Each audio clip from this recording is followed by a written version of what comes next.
Donc maintenant, c'est super parce qu'après la passionnante présentation d'Antoine Vial, on va pénétrer dans le vif d'une application. On va faire un zoom grâce à Jacques Duchesne, qui est professeur des universités, qui est fondateur de l'Institut Charles Delaunay à l'Université de technologie de Troyes. Dans cet institut sont articulées la recherche fondamentale disciplinaire de haut niveau et la recherche technologie finalisée par des objectifs de conception valorisables sociétalement et économiquement. Je cite le site. Il a été Monsieur Technologie pour la santé et l'autonomie au ministère de la Recherche. Et ces recherches portent sur le génie biomédical appliqué aux signaux physiologiques et plus particulièrement dans le domaine de l'évaluation de l'autonomie chez les personnes âgées. C'est justement dans le cadre de ce domaine qu'il a cofondé le Living Lab Active Aging, dont il préside aujourd'hui le comité de pilotage. Alors on vous écoute, cher Jacques. Merci Émilie. Le temps qu'effectivement Antoine mette son mot de passe, parce que celui-là, il ne me l'a pas donné, évidemment. Merci de cette présentation élogieuse, mais je vais me présenter aussi, merci Antoine, par la négative. Pourquoi par la négative? Voilà. Bon, il n'y a pas de... Voilà. On va essayer de travailler comme ça. Excusez-moi, hein, on a parlé de technique tout à l'heure. Voilà, alors pourquoi par la négative? Pour que vous sachiez un peu plus ce que je suis. Ou plutôt ce que je ne suis pas. Voilà. C'est bon comme ça? Voilà, donc je ne suis pas médecin. Il faut l'allumer. On va y arriver. Bon, c'est bon ça? Toujours pas. C'est bon. Oui, je crois qu'il est allumé. Alors il faut voilà. Le rallumer. Voilà, donc vous m'entendez au fond cette fois? Pas du tout. Bon, bah, c'est parfait. Non, mais je vais me mettre là. Allez, je me place ici. Donc, je ne suis pas médecin. Je ne suis pas professionnel de santé en général. Je ne suis pas psychologue. Je ne suis pas philosophe. Je ne suis pas sociologue. Je ne suis pas anthropologue.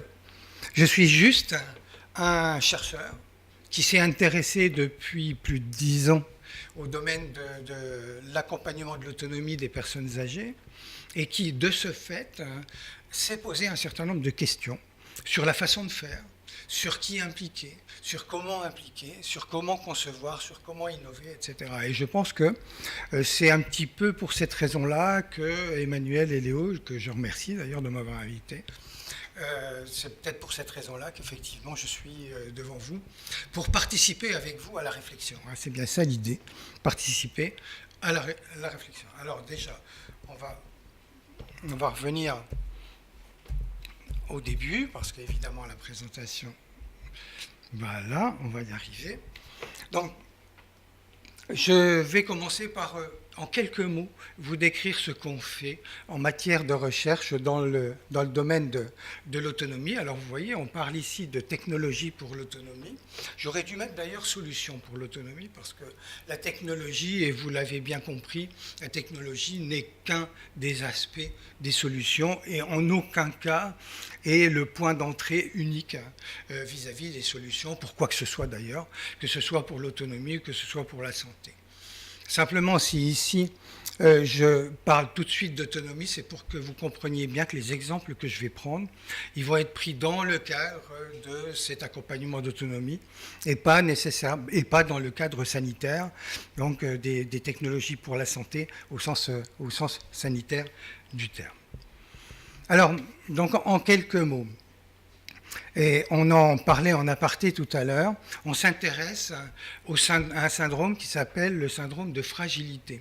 C'est un syndrome qui est relativement récent, hein, finalement. Il date des années 2000 pour vraiment le concept pratique de fragilité. Alors c'est un syndrome, ça veut dire que ce n'est pas une pathologie, d'abord. Ce n'est pas une pathologie, c'est une manifestation d'un certain nombre de,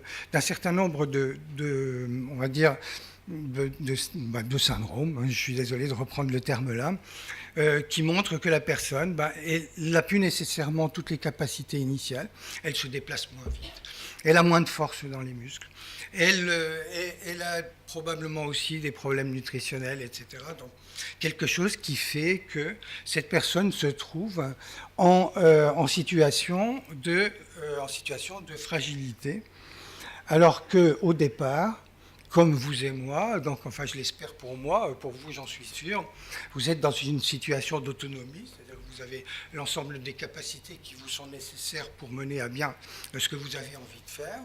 Et ce qui est important lorsque le vieillissement apparaît, c'est de se dire, est-ce qu'on ne pourrait pas le plus tôt possible ici repérer, mais de la façon la plus soft possible, la plus simple possible, repérer des gens en risque de fragilisation pour que tant qu'il est encore temps de faire quelque chose, on puisse proposer des solutions qui leur permettent à ces gens-là, au mieux de récupérer de la fonctionnalité, ou au pire de réduire cette phase, cette entrée, disons, dans la phase de fragilisation et de fragilité.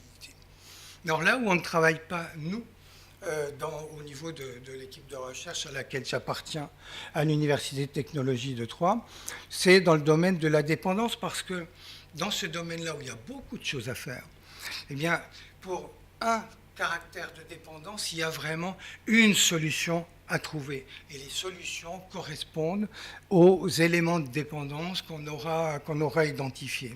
Alors si vous voyez, je vais traduire les quelques mots qui sont tout en bas ici. Quand on travaille au niveau de gens autonomes comme vous et moi, il faut qu'on travaille sur des solutions qui sont des solutions pour tout le monde.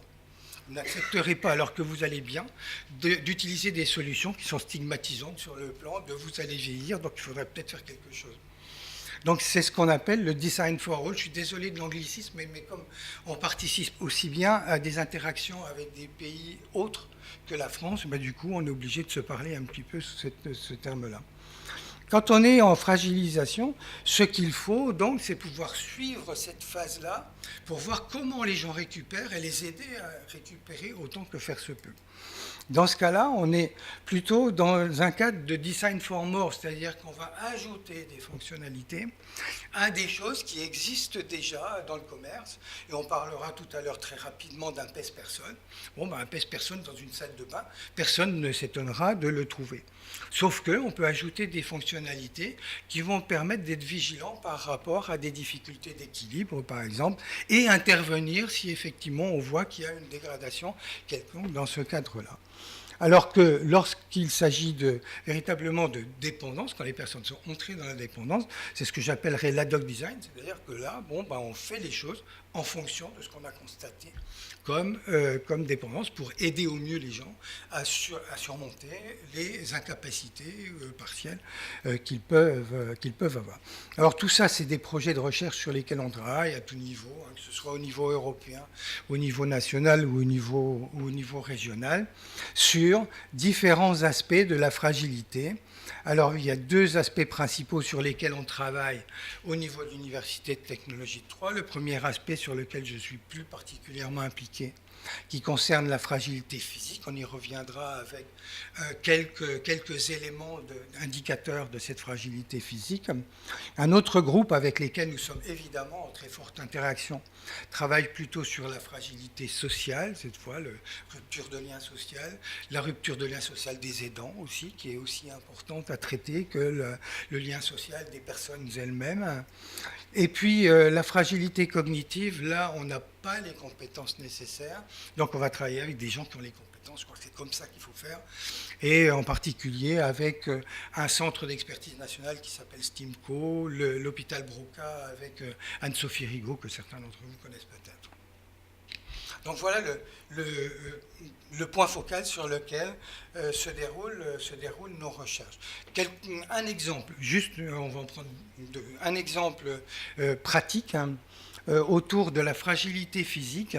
La fragilité physique, il y a un référentiel qui est vraiment utilisé de façon très large au niveau mondial, c'est le référentiel de Fried. Bon, ça ne vous dit rien peut-être, ça n'a aucune importance. Ce qu'il faut simplement voir, c'est qu'à partir de 5 indicateurs, on a la capacité à repérer des gens en risque de fragilisation, voire en fragilité, hein, suivant le niveau auquel on va se placer. Bien, il y a la perte de poids involontaire, je décris très très vite, hein. La force de préhension palmaire, la force avec laquelle vous pouvez appuyer sur quelque chose, vous tenez une casserole de lait bouillante, il vaut mieux pouvoir la tenir correctement. L'activité physique, on sait que c'est un élément essentiel du maintien de l'autonomie. La vitesse de la marche, qui est un indicateur du risque de chute en particulier, mais pas seulement.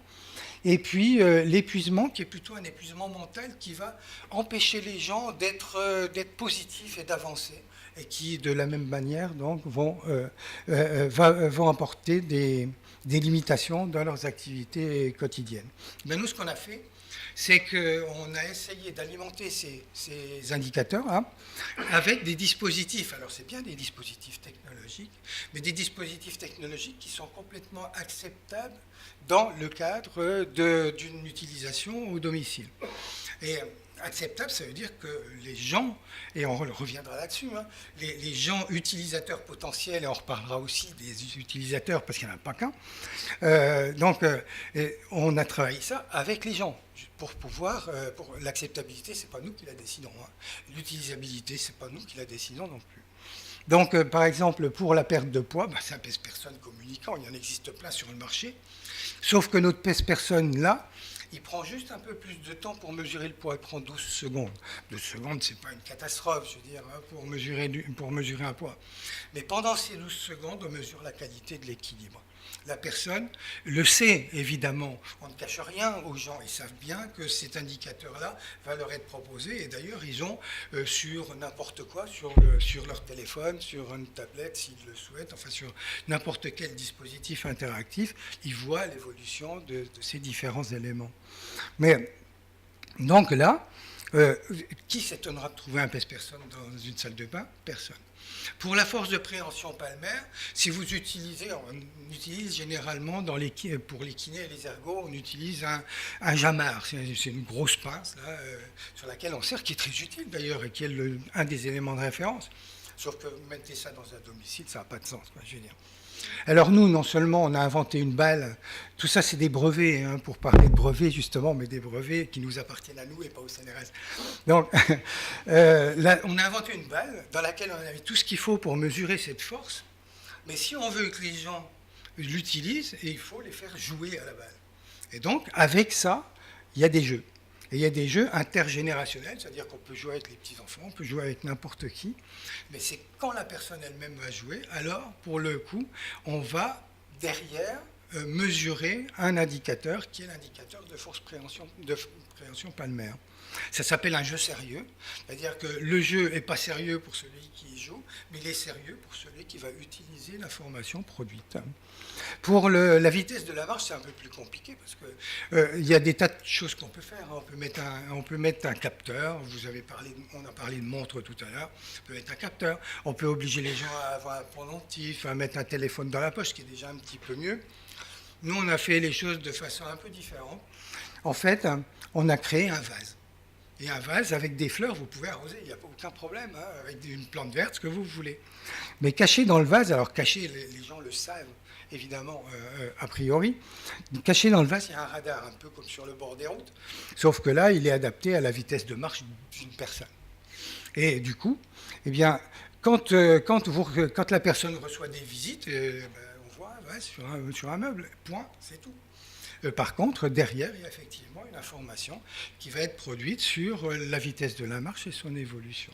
Pour le reste, c'est plutôt des questionnaires interactifs. Je passe là-dessus, mais c'est pour vous montrer un peu l'état d'esprit dans lequel on travaille. Je pense que c'était important de passer un petit peu de temps là-dessus. Par contre, je vais passer très très peu de temps sur la diapo suivante, où là, c'est un grand programme régional autour de préserver l'autonomie et la qualité de vie. Alors, pourquoi je le mets là? C'est simplement pour que vous puissiez identifier quand même ce qu'on associe comme terme on associe autonomie et qualité de vie, ce qui est quand même très important. C'est d'ailleurs dans la définition de l'OMS de la santé, hein. C'est important de le souligner. Et puis, on associe aussi innovation sociale et technologique. C'est-à-dire qu'on ne parle pas purement d'innovation technologique, pas plus d'ailleurs qu'on ne parle que d'innovation sociale, mais on couple en fait ces deux termes-là de façon à ne rien rater quand on va réfléchir à des innovations. Et vous retrouvez les pistes de travail, qui est la première dans le cadre d'anticipation et du repérage, mais ça ne sert à rien de repérer si derrière vous ne faites rien. Et il faut y faire attention parce que souvent vous avez quand même des dispositifs qui sont des dispositifs de repérage, en quelque sorte, mais quand vous dites mais après, ah bon, ben après, je ne sais pas.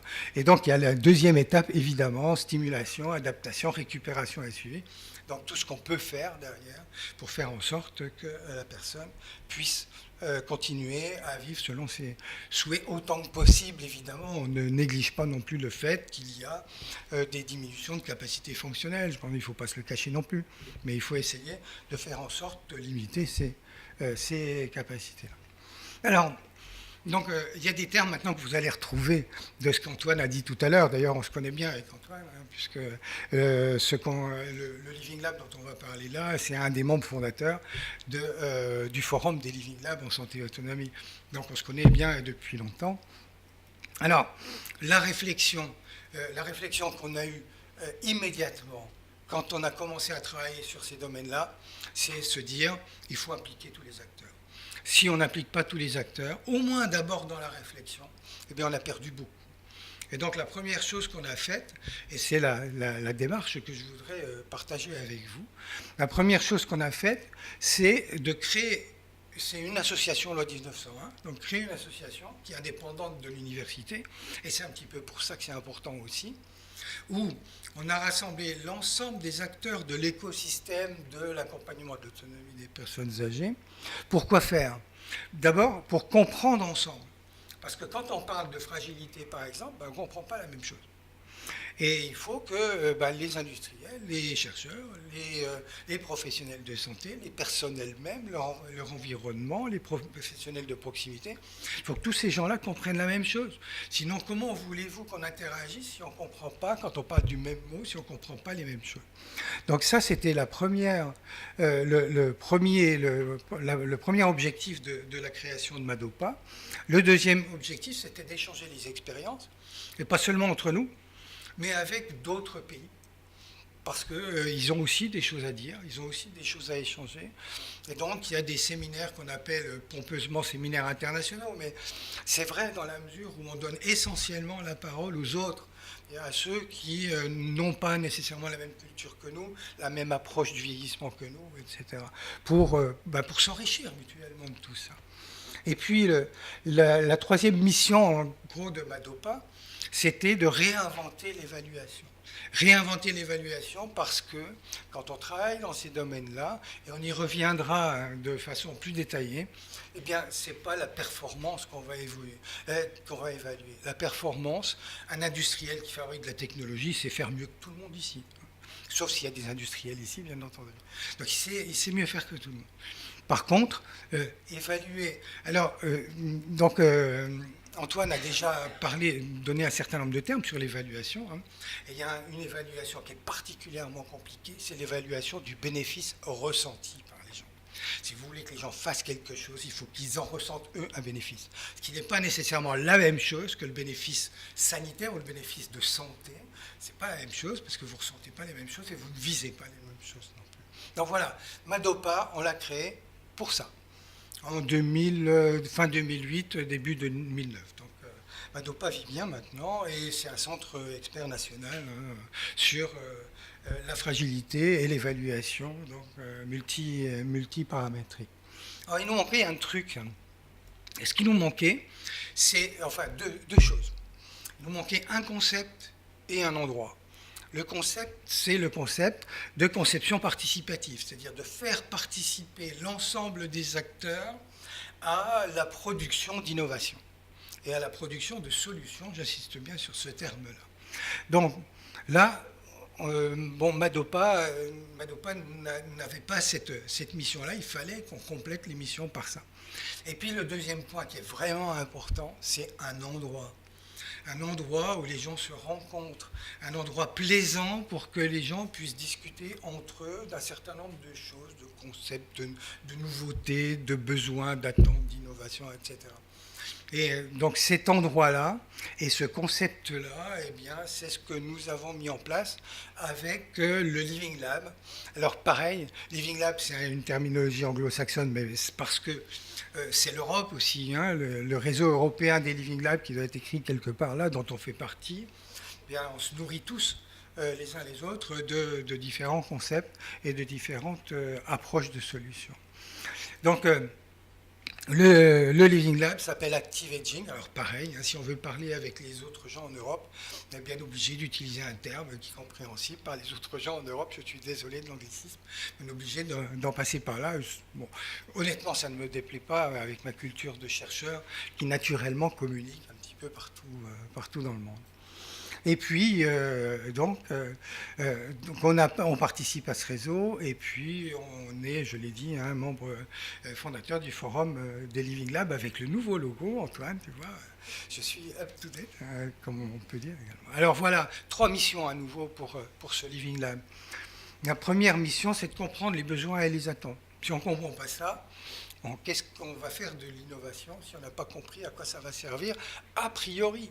On ne va pas d'abord faire quelque chose, puis ensuite se poser la question de savoir ce que ça va faire. Il y a assez de dispositifs comme ça sur les étagères et qui restent sur les étagères, parce qu'on ne s'est pas bien posé la question de savoir si ça correspondait à un besoin. Ensuite, c'est vraiment l'aspect conception participative, donc faire participer les acteurs à l'innovation, on y reviendra. Et puis, une évaluation, là pour Madopa, j'ai parlé vraiment de nouvelles méthodologies d'évaluation, ici on l'applique.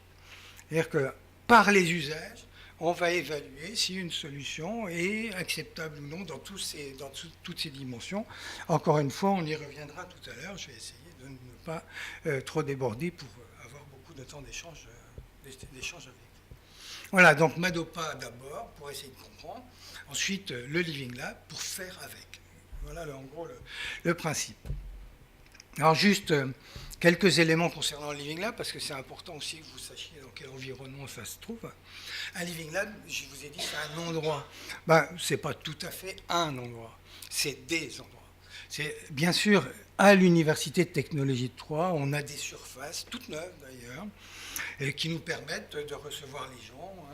On le verra, il y a un laboratoire d'idées, il y a une simulation d'appartements expérimentale, etc. Il y a des salles de co-création, il y a tout ce qu'il faut là. Mais on se nourrit de toutes les activités de recherche des autres équipes de l'université. On est adossé à un centre de prévention, parce que là, il y a les gens, il y a des gens, là, une partie en tout cas de la population à laquelle on s'adresse. On est évidemment aussi en lien avec les hôpitaux. Alors, les hôpitaux de proximité, parce que c'est là où ça se passe aussi sur le plan en particulier des hôpitaux de jour gériatriques et d'autres services. Et puis, un centre hospitalier universitaire, où là, on va plutôt s'alimenter en amont de ce qu'est le futur de la gériatrie, du traitement autour de ce concept-là. C'est aussi une technopole, parce que derrière, il faut être en contact direct avec les créateurs et ceux qui sont soucieux d'une valeur socio-économique ou économique de ce qu'on peut développer. Il y a donc l'Institut de médecine du sport, on ne va pas trop détailler, mais c'est important parce que l'activité physique, on l'a vu tout à l'heure, était un élément important dans le cadre du maintien de l'autonomie. Il y a les résidences pour personnes âgées et les EHPAD. Bon, c'est là aussi où ce sont d'autres catégories de gens. On reviendra un tout petit peu sur résidences pour personnes âgées. Et puis il y a le domicile. Le domicile, il faut savoir aller chez les gens. Et on verra tout à l'heure que dans la phase de conception participative, ce domicile est important, peut-être pas tout de suite, mais il est important à un moment donné pour voir comment ça marche dans la vraie vie. Voilà donc l'environnement du Living Lab avec les différentes spécialités. Je ne vais pas détailler cette partie-là. Quelques éléments donc sur comment ça se passe dans le Living Lab. Il y a d'abord ce qu'on appelle des ateliers de créativité.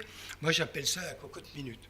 Il y a un endroit où vous faites bouillir un peu les choses, de façon complètement débridée, d'ailleurs, la plupart du temps, parce qu'on a besoin d'écouter les gens s'exprimer.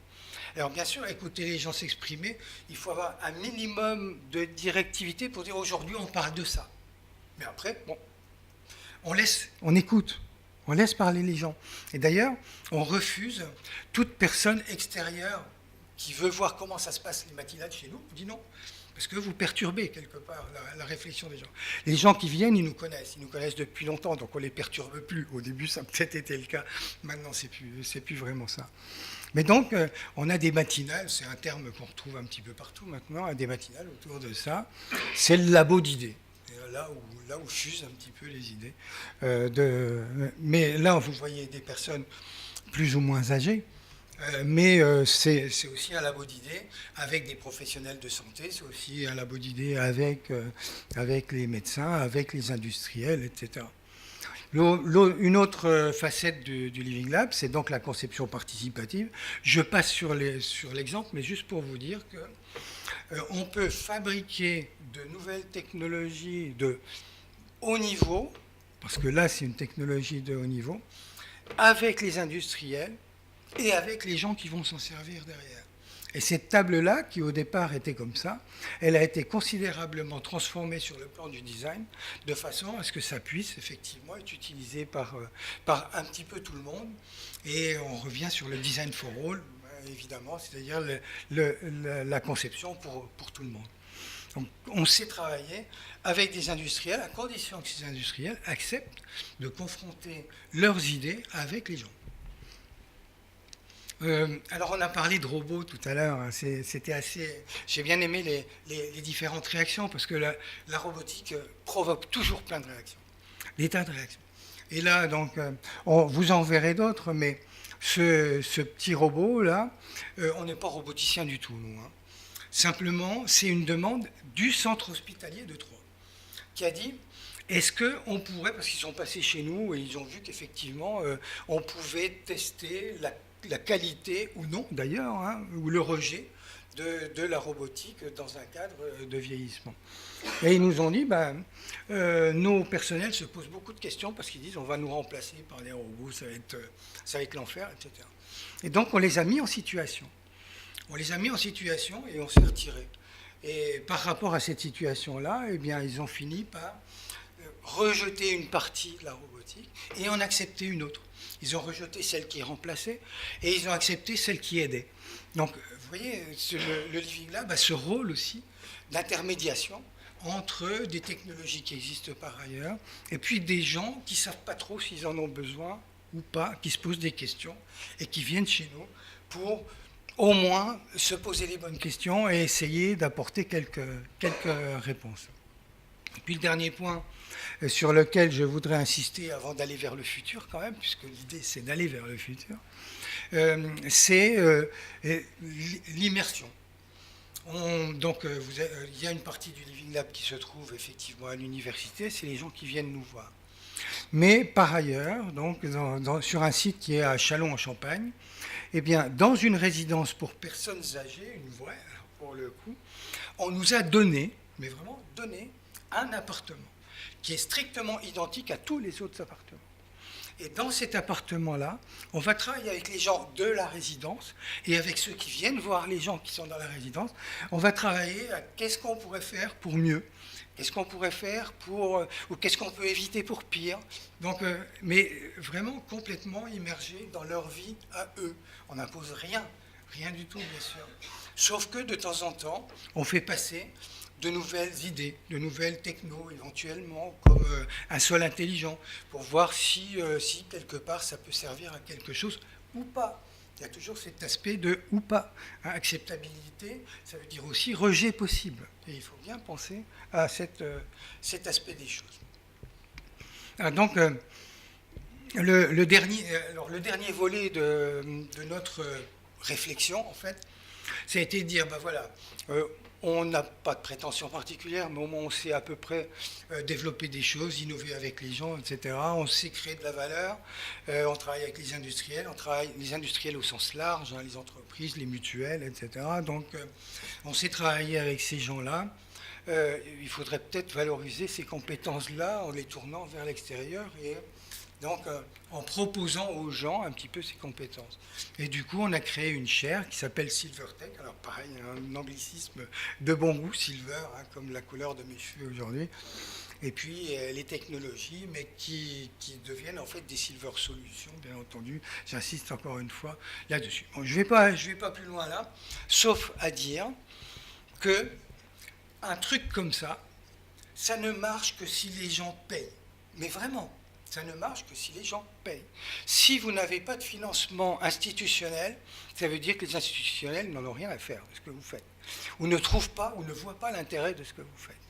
Si vous n'avez pas des financements de type mécénat, eh bien, ça veut dire que les industriels ne s'intéressent pas à ce que vous faites ou attendent de voir pour si éventuellement ça peut les intéresser.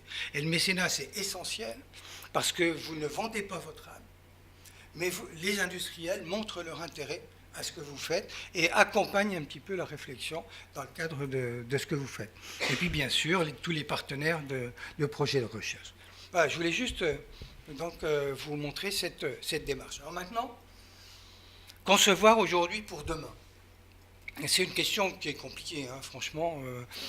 Mais bon, du coup j'ai essayé non pas de répondre à la question, mais de décliner cette question, hein, parce que les réponses, ça vient forcément plus tard. Alors, on a déjà parlé de conception participative. Donc, vous voyez la définition que j'ai trouvée bêtement sur Wikipédia. Je veux dire, tout le monde va un petit peu là-dessus.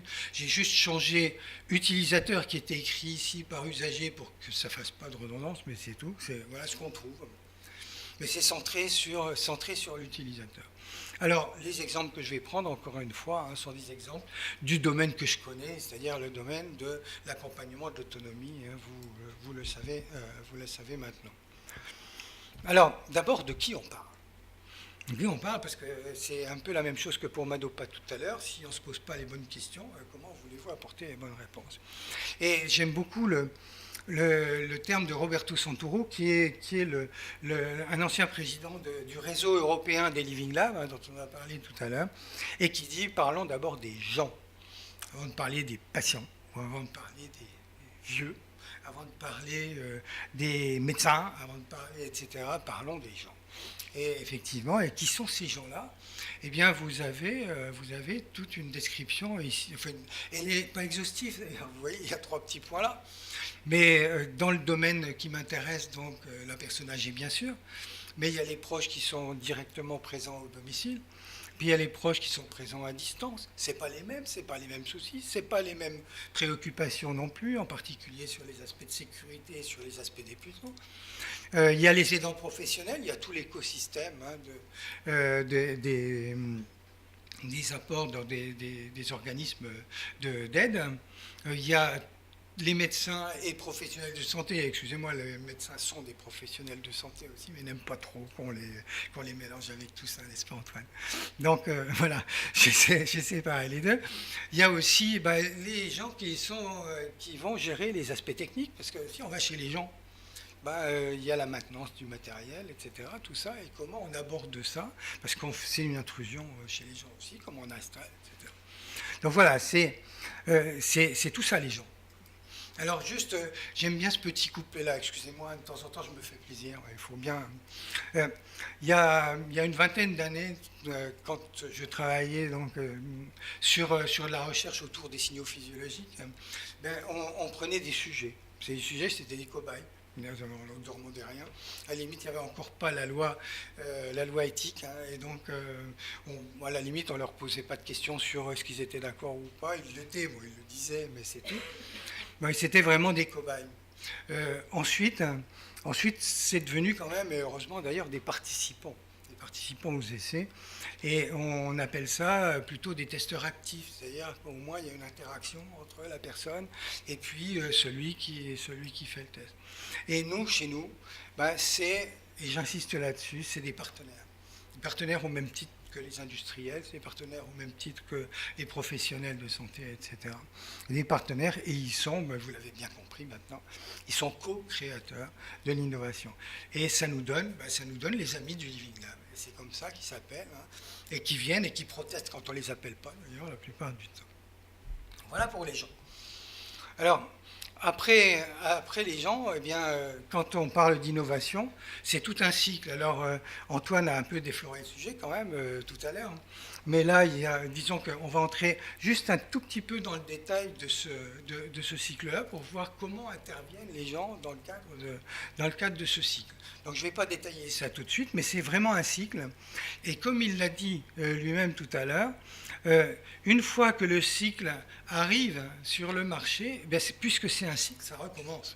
C'est-à-dire que derrière, on va avoir le retour d'expérience et on va avoir de nouvelles évolutions et de nouvelles propositions. Vous savez que beaucoup de produits sont détournés par les utilisateurs de leur usage initial. Et donc tout ça, ça va enrichir le laboratoire d'idées et la reconception de dispositifs. Alors, on a parlé aussi d'évaluation. Donc là, j'ai mis un certain nombre d'éléments d'évaluation qui sont vraiment importants. Alors, il y a bien la performance quelque part, j'imagine. Oui, elle est là. L'évaluation de performance, je vous ai dit que c'était ce qui avait le plus facile à faire. La valeur socio-économique, on en a déjà parlé tout à l'heure. Alors attention, c'est bien la valeur socio-économique, c'est-à-dire la valeur pour la société et la valeur pour le milieu économique. Et quand on parle de la silver economy, je préférerais qu'on parle de la silver socio-économie parce qu'il y a aussi des intérêts sociétaux évidents, surtout dans le domaine du vieillissement. Mais Antoine, tu as déjà aussi abordé ce sujet-là. Le sujet-là, on l'a abordé aussi. Le bénéfice ressenti et le bénéfice induit, ce n'est pas la même chose. Il faut savoir évaluer les deux. Ça, c'est lié directement à la motivation des gens à faire. Parce que quand vous suivez des personnes âgées, eh bien c'est sur le long terme, ça. C'est pas pendant 15 jours. Ça peut être sur plusieurs années. Comment motiver les gens à faire quelque chose? Pour ça, il faut qu'ils en ressentent un bénéfice pour eux-mêmes. Et donc, il faut pouvoir évaluer ce bénéfice ressenti. N'oublions pas la réglementation, quand même, il y a une valeur réglementaire. Si vous sortez complètement des normes réglementaires, vous ne vendrez jamais la solution. Ce n'est pas la peine. L'impact organisationnel, on y reviendra un petit peu, mais si on n'analyse pas comment ce que vous allez introduire dans le système va modifier l'organisation même du système, si vous n'analysez pas ça, vous risquez de vous heurter évidemment à un mur, et bien sûr la valeur d'usage, qui est à la fois l'utilisabilité, si vous faites un truc dont les gens ne peuvent pas se servir parce qu'ils ont des problèmes simplement d'arthrose, ça ne marchera pas. L'acceptabilité, c'est un a priori, c'est-à-dire est-ce que ce que vous allez proposer, c'est acceptable par rapport à ce que vous connaissez du milieu. Et l'acceptation, c'est au bout d'un moment, quand vous avez mis les choses dans le domicile ou que vous avez mis les choses dans les mains des gens, est-ce que c'est toujours aussi acceptable qu'au départ? Et ce n'est pas toujours le cas. Voilà, alors je vais balayer très rapidement ce cycle-là. D'abord, ma cocotte minute, là, elle doit être à la fois, alors je vais être un peu iconoclaste quand même, à un moment donné, il faut bien l'être, à l'écoute des besoins, mais aussi à l'écoute des technologies, parce qu'on ne peut pas non plus ne pas regarder ce qui se fait, et ne pas regarder comment les technologies, les nouvelles technologies qui sont inventées un peu par nos ingénieurs, je suis ingénieur par ailleurs, comment les technologies peuvent effectivement répondre à des besoins et à des attentes. Il ne faut pas négliger ça, je veux dire, il ne faut pas cracher sur les technologies sous prétexte qu'on est d'abord sur les besoins et les attentes. Mais évidemment, l'autre cycle, et je l'ai mis d'abord ici, c'est d'abord d'écouter et ensuite de regarder s'il y a des solutions, effectivement, qui peuvent être apportées, en particulier, mais pas seulement, par les technologies. Et tout ça, ça se travaille avant qu'on ait fait quoi que ce soit. Il n'y a pas de dispositif technologique à ce niveau-là. Ensuite, toujours pas de dispositif technologique. Une fois qu'on s'est dit qu'effectivement, ça vaut le coup d'investiguer quelque chose, eh bien, il faut jouer des scénarios. C'est-à-dire voir si, effectivement, ça se joue bien dans le cadre d'un écosystème. Et là, c'est du papier, c'est des crayons, c'est des ciseaux, c'est un tableau sur lequel vous collez des choses, etc. Et vous regardez si ça marche ou pas dans la conception qu'ont les gens de l'utilisabilité de votre idée d'innovation. Et là, il n'y a toujours pas un pet de technologie, hein. Il y a ou de quoi que ce soit d'ailleurs. Donc ça, c'est vraiment important. Et dans le cadre des économies, beaucoup de possibles innovations s'arrêtent là. De temps en temps, dans les présentations, je mets un gros stop là, pour dire, franchement, les scénarios montrent que ça ne marchera pas. Bon, ça arrête, c'est pas la peine d'essayer de faire des trucs qui, de toute façon, n'iront pas plus loin. Ensuite, eh bien, il faut réaliser des maquettes quand même. À un moment donné, il faut bien faire ça. Et là, vous retrouvez la maquette démontée de ce dont je vous ai parlé pour l'évaluation de la vitesse de la marche. Là, c'est une maquette qu'on va mettre ensuite dans les mains des utilisateurs. Donc, à un moment donné, il faut qu'il y ait des ingénieurs qui travaillent là-dessus. Bon, tu en as parlé à nouveau, Antoine. Hein, donc, voilà. Et ça, on en a besoin. Mais c'est juste des maquettes. Et ces maquettes, donc, on va les mettre dans les mains des utilisateurs. Alors, les utilisateurs, je les appelle ici des experts. Pourquoi ? Parce qu'ils savent que c'est quelque chose qui n'est pas abouti. Et donc, ils peuvent avoir un regard critique par rapport à tout ça. Ils savent qu'on acceptera de revenir sur la conception, évidemment. Alors, un exemple pour la balle, là, je vous ai dit qu'on avait travaillé un petit peu sur des jeux sérieux. Eh bien, voilà un exemple d'écran de jeu avec un avion qui doit passer dans des ballons, dans des anneaux portés par des ballons. Et vous voyez que le dispositif technologique, là, il est très peu abouti. Il y a un espèce de truc pneumatique, là, et puis l'électronique, elle est quelque part ailleurs. Donc, on n'a pas investi beaucoup d'argent là-dessus. Simplement, ce dispositif-là a les mêmes fonctionnalités que ce qu'on imagine pour le dispositif final. Alors, je vais vous montrer juste, je ne vais pas décrire tout ça, mais je vais juste vous montrer quelles sont les réactions des gens par rapport à ça. En fait, ils ne parlent pas du tout de force de préhension palmaire. Ils ne parlent pas de ça. Ça les intéresse pas. Ils savent bien que c'est pour ça. Donc, c'est pas ça qui les intéresse. Et ce qui les intéresse, c'est tristounet, votre truc, là. Quand on regarde, il faudrait peut-être l'enrichir. Regardez de l'autre côté, on a fait une deuxième version. Il n'y a pas de soleil. Ça manque de soleil, remarquez, dans ces derniers jours, c'était un petit peu le cas aussi. Donc, je ne vais pas tout décrire là, mais voilà, l'idée, c'est ça, vraiment, c'est de faire parler les gens sur l'utilisation, sur le plaisir à faire, sur le plaisir à utiliser. Et ça, c'est le résultat de travail, hein, avec des utilisateurs que j'appelle experts. Et à un moment donné, il faut sortir le porte-monnaie, hein. Et il faut développer cette fois, si on arrive là, il faut développer des pré-séries pour pouvoir aller plus loin dans l'évaluation. Voilà quelques pré-séries. Là, c'est sur le PES-Personne. Vous voyez qu'on a réussi quand même à en développer quelques-uns. Ici, c'est sur l'ensemble du pack d'évaluation de la fragilité dont je vous ai parlé tout au début. Donc, il y a tous les dispositifs là-dedans. Et ça permettait à des visiteurs de la CARSAT de regarder si c'était intéressant pour eux d'avoir ces informations-là, en plus de l'évaluation des besoins au domicile des gens qui rentraient d'hospitalisation. Vous voyez, on est presque à la fin du cycle ici. Et puis, la dernière phase du cycle, c'est d'aller chez les gens. Donc, on se place en conditions écologiques, cette fois. On va chez les gens. Et puis, pendant un certain temps, ici, ça a duré plus d'1 an. On regarde comment ça marche.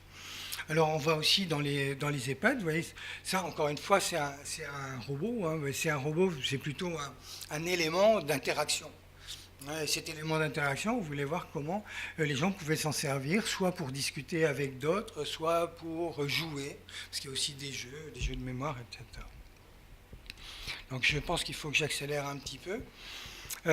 Alors, maintenant qu'on concevoir le futur avec les usagers, donc il faut prendre en compte alors, les besoins, attentes et réserves, hein, j'insiste bien là-dessus, identifiés aujourd'hui, mais aussi les technologies qui sont disponibles aujourd'hui, et se poser la question de savoir si c'est pertinent pour demain.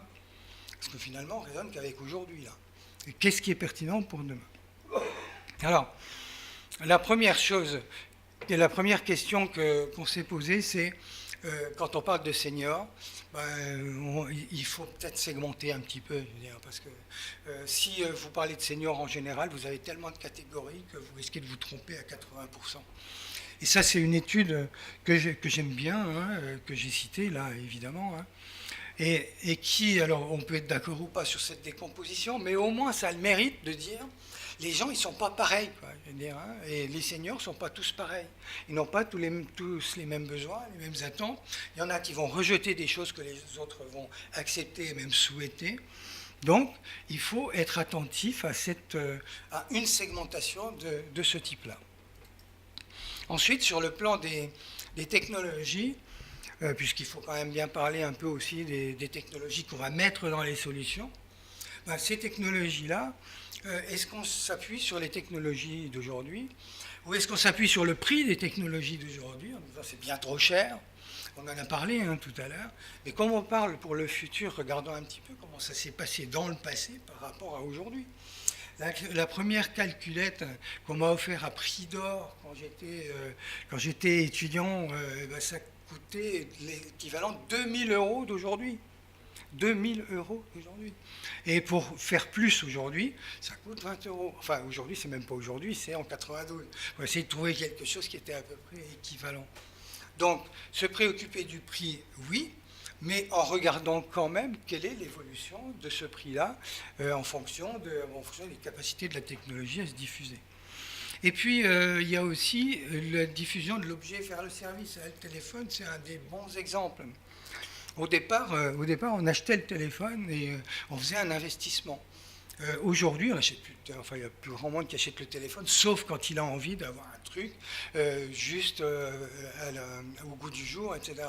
Mais sinon, qu'est-ce que vous payez? Vous payez un abonnement, vous payez du service. Et donc, il faut aussi se poser la question de savoir est-ce que c'est vraiment la technologie qui est intéressante ou le service qui va inclure la technologie.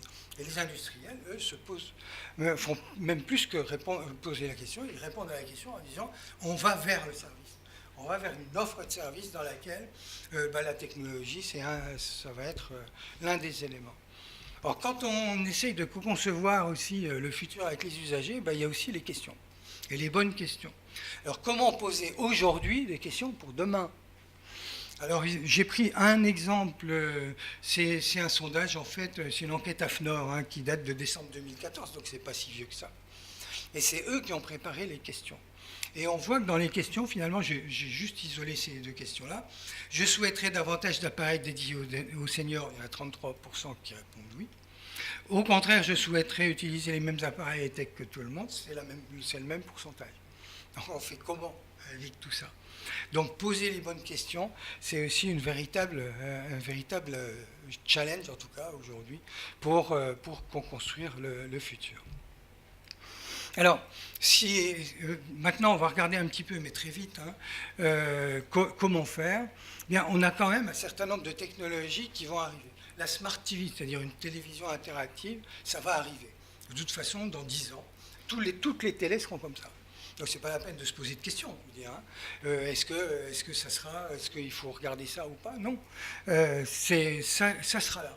Donc essayons de travailler avec des technos qui pour l'instant coûtent assez cher. Essayons de travailler avec les gens sur les nouveaux usages liés aux nouvelles possibilités d'un dispositif comme celui-là. Aujourd'hui, on est beaucoup sur ce qu'on appelle le multitouch, c'est-à-dire la possibilité d'agrandir une image, d'agrandir une photo, etc. Bon, travailler déjà avec les gens sur l'habileté ou la capacité à travailler avec ce genre de choses, ou quelles sont les conditions dans lesquelles ça va pouvoir être utilisable par les personnes qui nous intéressent.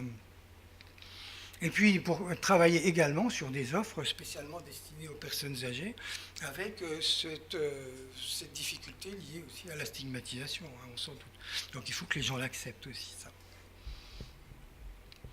Alors, toujours, construire le futur avec les usagers seniors, cette fois de demain.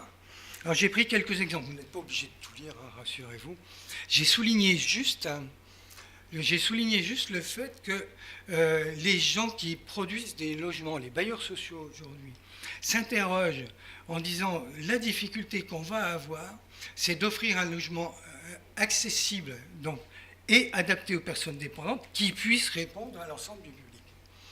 Donc c'est vraiment se poser la question de savoir comment on va faire pour avoir quelque chose qui est acceptable pour tout le monde, qui est acheté par les jeunes, mais qui puisse être adapté ou adaptable aux personnes en difficulté, donc personnes en risque, en tout cas en risque de dépendance. Et puis, travailler avec les acquéreurs potentiels d'aujourd'hui sur les dispositifs de demain, parce que la domotique, par exemple, elle existe aujourd'hui. Bon, travailler avec ces gens-là sur qu'est-ce qu'ils attendent de cette domotique-là, qu'est-ce qu'ils attendent des fonctionnalités complémentaires éventuelles, ben ça aussi, c'est à travailler avec les usagers seniors de demain. Et j'insiste donc sur... Effectivement, je suis un peu long, donc je vais aller très très vite maintenant. Je vous demande 5 minutes de répit pour décrire que ce qui m'importe beaucoup aujourd'hui, c'est de travailler sur une approche évolutive tout au long de la vie. Par exemple, ici, vous avez de plus en plus de gens qui font du sport et qui ont le petit machin là qui va leur permettre de savoir combien de kilomètres ils ont fait, quelle énergie ils ont dépensé, quel est leur rythme cardiaque, etc. Eh bien, aujourd'hui, on a la même chose avec juste un petit truc en plus, design for more, donc conception pour plus, juste une fonction sécurité supplémentaire qui permet éventuellement aux gens qui ont des difficultés au cours de leur performance, qui ont des difficultés à se repérer ou simplement à revenir. Donc il y a cet aspect-là qui est vrai aussi pour ceux qui ne font pas grand-chose. Alors on a acheté récemment donc, cette montre-là, qui donne d'abord l'heure, mais qui est utilisée aujourd'hui par les sédentaires en Grande-Bretagne, de façon à leur rappeler que rester assis 2 heures, il faudrait peut-être qu'ils fassent le tour de leur bureau. C'est utilisé pour ça. Et pourquoi justement, puisque ces gens vont commencer à l'utiliser, pourquoi pour les seniors de demain ne pas continuer à utiliser? Juste continuer à utiliser pour être proactif sur de l'activité physique.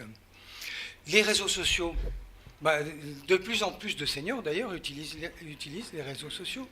Pourquoi ne pas s'adosser à la pratique d'aujourd'hui de tout le monde pour dire demain, appuyons-nous aussi sur ces réseaux sociaux, là, pour créer du lien social, pour le conserver plus exactement et pour l'entretenir.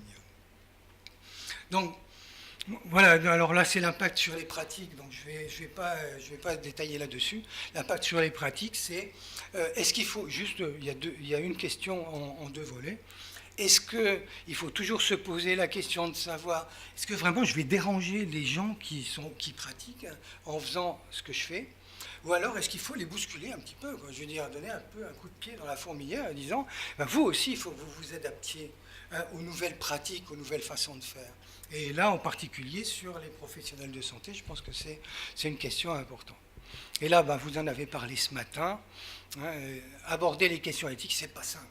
C'est vraiment pas simple. J'ai aucune réponse, évidemment. Mais on essaye au moins de se poser un certain nombre de questions. Et là, je vous ai juste mis quelques questions qu'on se pose par rapport à la dynamique d'innovation pour demain. C'est vraiment tout juste. Donc la conclusion, c'est juste, je ne vais pas détailler ça, rassurez-vous. C'est juste, j'ai carrément barré le point d'interrogation. Il faut construire le futur de la santé avec les usagers, point barre. Je veux dire, c'est même pas la peine, on ne se pose plus la question. Et donc, merci d'avoir mis le point d'interrogation au départ sur cette conférence pour que je puisse l'enlever à la fin. Voilà, je vous remercie beaucoup et je mets toujours ça. Alors bien sûr, les gens sont d'accord pour que je le mette, c'est clair. Mais parce que si on oublie les gens, on ne fait rien. Je veux dire. Merci à vous.